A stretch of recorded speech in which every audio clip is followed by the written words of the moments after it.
পুজোর ঢাকে কাঠি পড়ে গেছে আজ মহাচতুর্থী এবং চতুর্থীর দিনেও রাজ্য রাজনীতিতে উৎকণ্ঠা এবং উৎসাহ দুটোই একেবারে সমান্তরালে বহাল। যেমন এই মুহূর্তে চাকরিহারারা আবার অভিযানে নেমেছেন একেবারে এসএসসি ভবনের সামনে। এসএসসি ভবনের সামনে অভিযানে আজ গ্রুপ সি ও গ্রুপ ডির চাকরিহারারা। যোগ্য গ্রুপ সি গ্রুপ ডি অধিকার মঞ্চের আজকে অভিযান ছিল এবং সেই অভিযানে সকাল থেকেই এসএসসি ভবন চত্বরে উত্তেজনা। অযোগ্য শিক্ষাকর্মীদের তালিকা প্রকাশের দাবি রয়েছে তাদের। অবিলম্বে চাকরিতে পুনর্বহাল করে বেতনে চালু করতে হবে এমন দাবিও রয়েছে। এই সমস্ত খবরে দেখব এসএসসি ভবন অভিযানে গ্রুপ সি ও গ্রুপ ডির চাকরিহারারা অবিলম্বে চাকরিতে পুনর্বহাল করে বেতন চালুর দাবি রয়েছে তাদের। একই সঙ্গে শিক্ষাকর্মীদের তালিকা প্রকাশ, অযোগ্য শিক্ষাকর্মীদের তালিকা প্রকাশের দাবি রয়েছে তাদের। চাকরিহারাদের মিছিল করে আজ আচার্য সদনের সামনে জমায়েত করেন এবং এখনো পর্যন্ত যা খবর তারা সেখানেই বসে রয়েছেন। আচার্য সদনের সামনে বিশাল পুলিশ বাহিনী মোতায়েন করা হয়েছে। আমার সঙ্গে এই মুহূর্তে রেশমি রয়েছে সরাসরি আচার্য সদনের সামনে থেকে। রেশমি, এই মুহূর্তে কি অবস্থা? সকাল থেকে ঠিক দুপুর বেলা থেকে আমরা দেখেছি এই অভিযান শুরু হয়েছে, উত্তেজনা এখনো কি চরমে?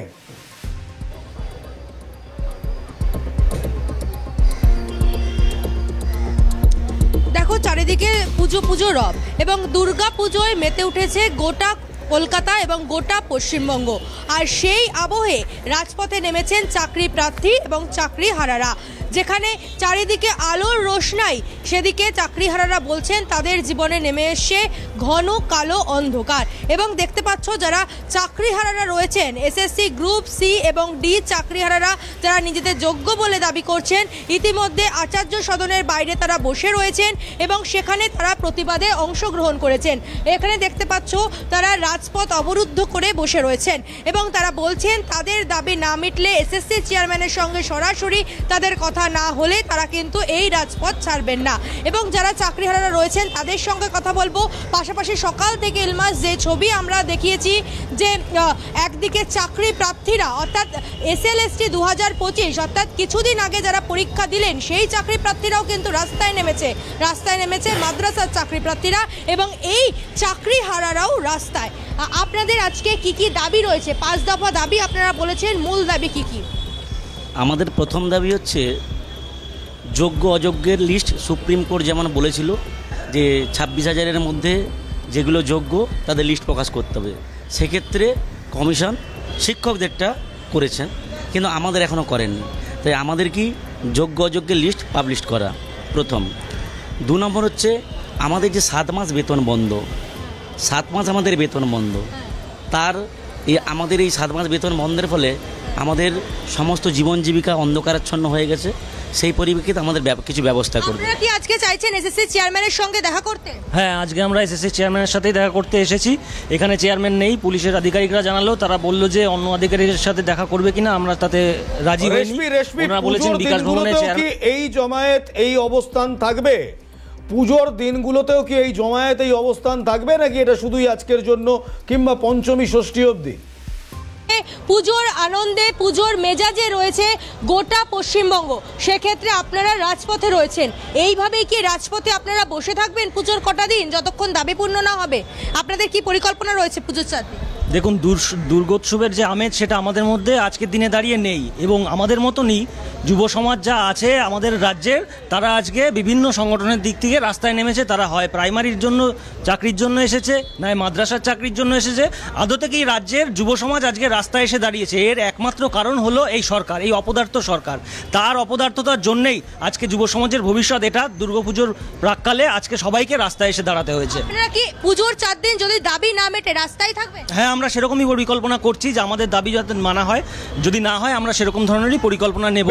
আমি তোমার কাছে ফেরত যাব। অর্থাৎ যারা গ্রুপ সি এবং গ্রুপ ডির চাকরিহারা ছিলেন, গ্রুপ সি এবং গ্রুপ ডির চাকরিহারাদের বক্তব্য যে পুজোর 4 দিন যদি তাদের দাবি না মেটে তাহলে তারা কিন্তু একেবারে রাস্তাতেই থাকবেন, এসএসসি ভবন চত্বরেই থাকবেন। অর্থাৎ এই পুজোতেও দ্রোহর সুর কিন্তু শোনা যাচ্ছে। এবার আসুন 2025-এ যারা এসএসসি চাকরি প্রার্থী তারাও আজ বিকাশ ভবন অভিযান করেছে। এই একই জায়গায় বিকাশ ভবনে 10 জনের প্রতিনিধি দল গিয়েছে। একাধিক দাবি রয়েছে তাদের, একাধিক দাবিতে আজ তাদের এই বিকাশ ভবন অভিযান। চাকরি প্রার্থীদের গত 7 ও 14 সেপ্টেম্বর শিক্ষক নিয়োগের পরীক্ষা হয়। চাকরিহারা শিক্ষকদের বাড়তি সুবিধা কেন দেওয়া হয়েছে? শূন্যপদ বাড়িয়ে 1 লক্ষ করার দাবি, তার সঙ্গে আরও একাধিক দাবি নিয়ে তারা কিন্তু আজকেও আন্দোলনে গিয়েছে। আমার সঙ্গে এই মুহূর্তে রেশমি রয়েছে, আমি রেশমির সঙ্গে কথা বলবো। সেখানকার জনতা যারা এই মুহূর্তে রয়েছে তারা কি বলছে সেই সমস্ত কিছু নিয়ে কথা বলবো এই মুহূর্তে সরাসরি। দেখুন, 2025 সালে প্রায় 9.5 বছর পর হয়েছিল এসএলএসটি নবম থেকে দ্বাদশ শ্রেণীর শিক্ষক নিয়োগের পরীক্ষা। অর্থাৎ গত 7ই সেপ্টেম্বর এবং 14ই সেপ্টেম্বর এই পরীক্ষা অনুষ্ঠিত হয় এবং সেই পরীক্ষায় যারা অংশগ্রহণ করেছিলেন পরীক্ষার্থীরা পথে নেমেছেন। তারা বলছেন যে শূন্যপদের সংখ্যা প্রায় 35,000-এর কিছু বেশি, সেই শূন্যপদের সংখ্যা বাড়িয়ে 1 লক্ষ করতে হবে। পাশাপাশি যারা ইন সার্ভিস ছিলেন, অর্থাৎ যারা যোগ্য প্রার্থী যাদের চাকরি চলে গিয়েছিল, তাদের 10 নম্বর এক্সট্রা দেওয়া হচ্ছে, সেই 10 নম্বর প্রত্যেকের ক্ষেত্রেই দিতে হবে। অর্থাৎ যারা ফ্রেশার্স কিংবা যারা ইন সার্ভিস, প্রত্যেকের ক্ষেত্রেই 10 নম্বর দিতে হবে, নচেত 10 নম্বর কাউকেই দেওয়া যাবে না। এই দাবিতে 1 লক্ষ সিট বৃদ্ধি করতেই হবে। 2 নম্বর হচ্ছে আমাদের যে 10 মার্কস, সেই 10 মার্কস কোনো ইন সার্ভিসকে এ পরীক্ষায় দেওয়া যাবে না, বিফোর আফটার কোনো ক্ষেত্রেই দেওয়া যাবে না।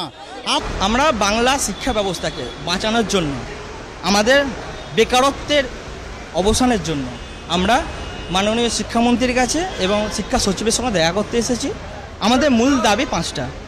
আমাদের প্রথম দাবি হচ্ছে 1 লক্ষ সিট বৃদ্ধি করতে হবে। চাইছি যে ইন সার্ভিস টিচার, এখানে অনেকেই অনেক কিছুভাবে মানে ভয় দেখাচ্ছে যে সবাই নাম্বারটা পাবে।